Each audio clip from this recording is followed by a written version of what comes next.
l'un des problèmes, l'une des crises que vit le Togo, c'est aussi la chefferie traditionnelle.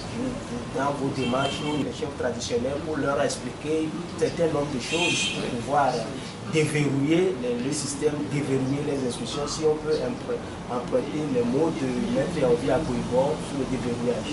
Alors, les chefs traditionnels, qui sont-ils? Qui on peut appeler chef traditionnel? Un chef traditionnel, c'est un gardien des us et coutumes. La définition simple et que je peux apporter, c'est cela. C'est-à-dire que c'est une institution de l'administration territoriale qui, à un niveau sectoriel, intervient pour la protection de la coutume. Le chef n'intervient pas réellement à un niveau autre que la sauvegarde de la coutume. Mais malheureusement, nous avons constaté que le pouvoir en place, parce que j'ai parlé tout à l'heure de verrouillage des institutions, la chefferie traditionnelle qui doit être utilisée pour aider le pays à asseoir véritablement une vraie culture traditionnelle, a dévié de cette route-là pour devenir une institution politique. Parce que le pouvoir en place utilise les chefs traditionnels comme une arme politique. C'est pour cette raison que depuis un certain moment, ils multiplient, remultiplient les chefs traditionnels. Les villages sont morcelés en morceaux, en plusieurs.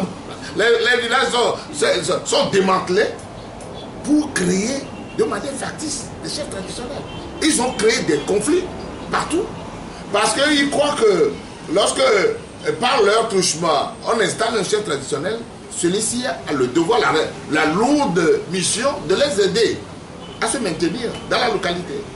En tout cas, le but qu'eux ils visent en mettant un chef traditionnel, c'est passer par lui pour avoir la même issue de la population. En réalité, l'esprit dans lequel les chefs sont installés aujourd'hui, c'est cela. Et c'est pour cette raison d'ailleurs que pendant longtemps, les responsables politiques de l'opposition ont assimilé ces chefs traditionnels-là à des instruments du pouvoir. Parce que le pouvoir lui-même se comporte comme tel en direction de ces chefs. Mais je crois que c'est une erreur, parce que laisser ces gens-là à la merci du pouvoir et sans pouvoir les interpeller, réveiller leur conscience sur ce qu'ils doivent faire pour sauver ce pays, je crois que c'est une erreur de l'opposition. Nous l'avons compris, au FDR nous l'avons compris, au niveau des groupes de 6, c'est pour ça que nous sommes allés vers eux. Et on leur a parlé un langage de vérité. Et je ne vous dirai pas ce que nous avons reçu comme réponse venant d'eux. Parce qu'effectivement, ils ont déploré eux aussi qu'on les assimile à tout moment au pouvoir en place. Mais ils ont eux aussi le souci de voir le Togo bouger. Parce qu'ils ont de la famille, ils ont une communauté à gérer. Donc à ce niveau-là, ils pensent que les choses doivent se faire autrement. Donc, comme je le disais tantôt, le chef traditionnel a glissé de sa mission de gardien de us et coutumes pour devenir un outil politique, ce qui ne devait pas normalement être. Qui peut être chef traditionnel d'une localité? Qui peut avoir cette responsabilité-là? Qui peut être... Le chef traditionnel, on peut le voir à deux niveaux. Il y a au niveau d'un village, par exemple, ou d'un canton, il y a une succession qui se fait parfois parce que le chef est issu de la famille. Et de père en fils, c'est la famille là qui est chef. Mais il arrive des situations où les gens n'étant plus d'accord avec celui qui a régné ou la manière dont il a régné, que les gens disent, ou bien parce que au moment où le premier chef a été installé, c'est dans des conditions floues, les gens demandent parfois que la situation soit corrigée. Et c'est pour ça que parfois on va à des consultations populaires. La loi même dit que lorsque les gens ne s'entendent pas entre eux, qu'on puisse aller à une consultation populaire. Et on a décrit la manière dont la consultation doit se faire. Les gens s'alignent. Le chef, les candidats se mettent devant, la population s'aligne derrière pour désigner celui qui, en réalité, est censé être le chef du village. Donc voilà. Quel avantage aujourd'hui dans ce rôle-là pour celui qui est nommé chef? Parce qu'on voit que c'est des c'est des personnes qui s'affrontent entre eux juste pour avoir le poste de chef traditionnel. Quel est l'avantage, quels sont ces avantages-là que cette position procure pour que beaucoup de personnes puissent l'avoir? Oui, mais conformément à la loi, les chefs cantons ont un avantage pécuniaire de la part de l'État. Bon, le montant, je ne le sais pas, je ne peux pas vous le dire. Mais en dehors de cet avantage-là, ils ont institué eux-mêmes à leur niveau un certain nombre d'avantages par les jugements qu'ils font au quotidien, ou par d'autres avantages, parce que l'honneur même d'être chef dans un milieu procure déjà un certain rayonnement, donc les gens courent vers ça. Mais moi je pense que ce qui a amené justement cet engouement vers le problème de la chefferie, c'est l'esprit dans lequel le gouvernement a décidé d'installer ses chefs. Donc, je ne le dis pas, je n'ai pas de preuves, parce que comme le pouvoir veut utiliser ses chefs comme un instrument de sa même mise sur les populations, il peut arriver qu'à des occasions, on leur donne ce qu'il faut pour accomplir la mission. Donc, celui qui a appris qu'on a fait pour X et Y hier, bon, lui aussi dit, mais lorsque je serai chef, je bénéficierai des mêmes avantages. Voilà, c'est ce qui crée justement cet engouement-là aujourd'hui et que nous constatons, et qui a divisé les villages. Les villages hier qui étaient unis et qui faisaient les choses ensemble, à cause des problèmes de chefferie, aujourd'hui, ils sont totalement à côté tirés. Et alors, le gouvernement, moi je dis, a une lourde responsabilité par rapport à l'harmonie qui doit régner dans nos contrées. Mais vouloir à tout prix régler les problèmes politiques en créant des divisions, parce qu'en réalité, le souci, c'est de se diviser pour régner. Parce que dans certains villages, il est arrivé que le pouvoir aille dire à un candidat, oui, si vous êtes prêt, vous, à faire ce que nous vous demandons, on fera en sorte que vous soyez chef. Donc, le candidat est perçu comme le candidat du parti au pouvoir. Alors, celui qui n'est pas d'accord, il affronte, et puis ça pose des problèmes énormes, des problèmes indescriptibles dans les villages aujourd'hui. Alors, est-ce que c'est une meilleure chose? Mais cette division-là, je dis, mais c'est depuis le temps colonial que ceux qui nous ont dominés ont institué cette division-là au niveau de la cellule, des cellules villageoises pour mieux nous dominer. Donc ça veut dire que depuis le temps colonial, c'est l'esprit qui est resté divisé pour mieux dominer les populations.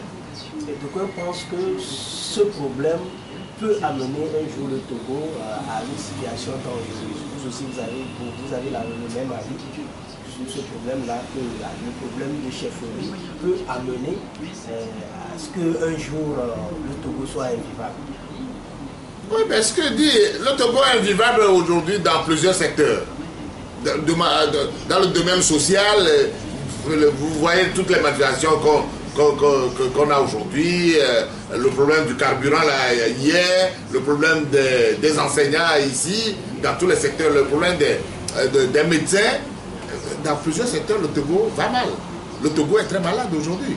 Et dans ce secteur également, il y a des difficultés énormes. Parce que les conditions dans lesquelles on veut installer parfois, ou on veut imposer, parfois certains chefs sont totalement inacceptables pour la population. C'est pour ça que je dis, effectivement, dans la manière dont ce problème est géré, risque réellement ce problème ajouté à d'autres qui sont déjà des poudrières pour ce pays. Oui, nous sommes effectivement en danger si on ne revient pas de meilleurs soutiens. J'ai parlé aujourd'hui tantôt des problèmes des réformes et tout ça que nous avons et qu'on ne règle pas. Mais l'État se comporte aujourd'hui que oui, nous avons réussi à diviser, nous avons réussi à dominer, nous nous imposons, et donc il n'y a plus rien en face, l'opposition est divisée, donc nous avons un boulevard devant nous, mais ils se trompent. Et ils se trompent totalement parce que les populations parfois, compte tenu des intérêts qu'ils défendent, réagissent même au gré en dépit de ce que pensent les politiques. Les populations demain peuvent se passer du parti au pouvoir, peuvent se passer de l'opposition pour poser des actes qui vont dans son intérêt. Et je crois que c'est comme ça que toutes les populations se comportent dans le monde entier. Il arrivera un moment où, face aux difficultés ambiantes, face à ses intérêts, que les populations décident de prendre leur destin en main. Et c'est ce qui risque d'arriver. Bon, moi, je l'ai constaté au moment où le plan du carburant est arrivé. Mais le gouvernement était à 1000 lieues de soupçonner que ce problème allait entraîner une telle mobilisation spontanée, d'ailleurs, que personne n'a pu contenir. Donc, c'est dangereux de croire qu'il n'y a plus rien à faire parce qu'ils ont tout verrouillé, ils ont tout dominé. Mais le jour où ça va péter, ils auront des difficultés à contenir tout ça. Et quelle solution pour pallier à ça? Mais quelle solution? Ils savent ce qu'ils doivent faire. Dans un pays... Vous proposez pour que le problème de chefferie au moins puisse trouver une solution. Parce qu'il y a tant de problèmes. Qu'est-ce que vous pouvez proposer? Le problème, ce qui est la situation que connaît aujourd'hui le Togo ne se limite pas au problème de la chefferie. Oui, c'est vrai, c'est un problème parmi tant d'autres. Mais le problème doit être pris globalement, dans son ensemble. J'ai parlé aujourd'hui des institutions. Le Togo ne fonctionnera demain que lorsqu'on va accorder justement de l'importance réelle, sérieuse, à toutes les institutions que nous avons au niveau du pays. Lorsque les institutions sont instrumentalisées, les institutions sont utilisées comme des béquilles du pouvoir, mais on n'aura que des difficultés partout. La chefferie traditionnelle aujourd'hui doit retourner à son rôle primaire de la protection des us et coutumes. C'est ça la mission de la chefferie traditionnelle. On ne peut pas utiliser un chef traditionnel aujourd'hui comme un instrument du pouvoir de conquête de même sur la population. Le gouvernement doit le comprendre. Mais tant qu'on continuera à les utiliser, à vouloir les utiliser, à vouloir les instrumentaliser, mais c'est une bombe entre les mains qui risque d'exploser demain. Donc, si le gouvernement comprend, je le dis en passant, vous avez vu, il y a des exemples que nous avons connus très récemment. Vous avez vu ce qui s'est passé à Paris, ce qui s'est passé à la Matessie et tout ça. C'est des situations tellement compliquées. Et la situation est tellement chaude que si le gouvernement avait voulu faire le forcing en imposant véritablement celui qu'il a voulu imposer, mais ça allait dégénérer. Alors, heureusement qu'ils ont fait ce recul, la tactique. Est-ce qu'ils ont réellement reculé? Mais c'est des faits tacticiens, ils sont dans l'ombre, ils sont en train de réfléchir à d'autres solutions. Mais attention, les populations ont toujours le dernier mot. Parce que je dis toujours que c'est le peuple seul qui est souverain. Le gouvernement, il est là pour un moment, mais celui qui détient la souveraineté, c'est le peuple. Tout gouvernement doit le comprendre. Tôt ou tard, il le comprendra. Que le peuple seul est souverain. Vous êtes de passage, on vous a donné juste une opportunité pour faire le bonheur du peuple. Mais si vous voulez vous installer dans ce confort-là pour dire, ah oui, j'y suis, j'y reste, mais tôt ou tard, vous l'apprendrez à vos dépens. Les gens doivent comprendre que les gouvernants ne peuvent être que de passage pour le bien des populations. Mais vouloir utiliser la situation précaire, provisoire qu'on vous donne, comme une situation éternelle, comme les gens du pouvoir tentent aujourd'hui de faire, ben, ils l'apprendront à leur dépens. Justement, aujourd'hui, le groupe des 6 dont vous faites partie fait de la sensibilisation auprès même de ces chefs traditionnels pour pouvoir leur faire comprendre un bon nombre de choses qui vont aller dans le bon sens. Qu'est-ce que vous leur dites quand vous rencontrez ces chefs aujourd'hui? Qu'est-ce que vous leur dites par rapport à la situation du Togo? Quel rôle vous pensez qu'ils peuvent jouer pour amener votre mission à bon port? Je vous l'ai dit tantôt. On a rencontré ces chefs, on leur a dit, tous les groupes sociaux qu'on rencontre, on leur dit, on parle un langage de vérité. Le langage de vérité, c'est que ne vous laissez pas manipuler par quelque pouvoir que ce soit. Vous êtes des citoyens. Vous comprenez ce qui se passe dans notre pays. Dans quel sens le Togo doit aller pour que nous puissions sortir véritablement de l'ornière. Tout le monde le sait. Chacun d'eux a une conscience. Avant d'être chefs traditionnels, ils sont déjà des hommes. Ils sont d'abord des hommes. Ils savent. Personne ne peut leur décrire aujourd'hui ce qui se passe dans ce pays. Dans quel sens chacun doit aller pour qu'on sorte des difficultés. Alors, qu'ils n'utilisent pas leur statut de chef aujourd'hui pour continuer à être utilisé, à être manipulé par le pouvoir. Ça, c'est un langage simple qu'ils doivent comprendre. Moi, je n'ai pas autre chose à dire. Je ne veux pas aller leur fendre la tête pour aller le mettre de quelque chose dedans. Chacun sait ce qu'il a à faire. Merci, Monsieur le Président. Merci. Nous sommes arrivés à la fin de notre entretien sur ce sujet. Si vous avez un mot de fin, Le mot de fin, c'est quoi? C'est-à-dire que nous sommes dans une situation aujourd'hui compliquée pour le Togo. Mais je le dis toujours, je le répète, quel que soit le bord politique où tu te trouves, Togolais, quelle que soit l'ethnie à laquelle tu appartiens, ce que chacun doit considérer, c'est d'abord et avant tout le Togo dans son entièreté. Comment travailler pour que le Togo survive? Parce que lorsqu'on s'accroche à son intérêt, sans penser à l'intérêt général, lorsque l'intérêt général sera mis en cause et on aura des difficultés à ce niveau, même ton intérêt personnel est menacé. Unir ANC, FDR aujourd'hui et tout, lorsque nous ne réfléchissons pas à la protection, à la sauvegarde de l'intérêt général, l'intérêt national, mais nos intérêts égoïstes partisans risquent de nous exploser entre les mains, de devenir justement de la fumée demain si nous ne faisons pas attention. C'est pour ça que moi je lance encore un appel. Il est encore temps que chacun puisse revenir sur terre pour dire mais il y a quand même un Togo qu'il faut protéger en comparant la situation avec les pays qui nous entourent de la sous-région. On doit comprendre qu'il y a quelque chose à faire. Quelque chose à faire, c'est créer les conditions du vivre en commun.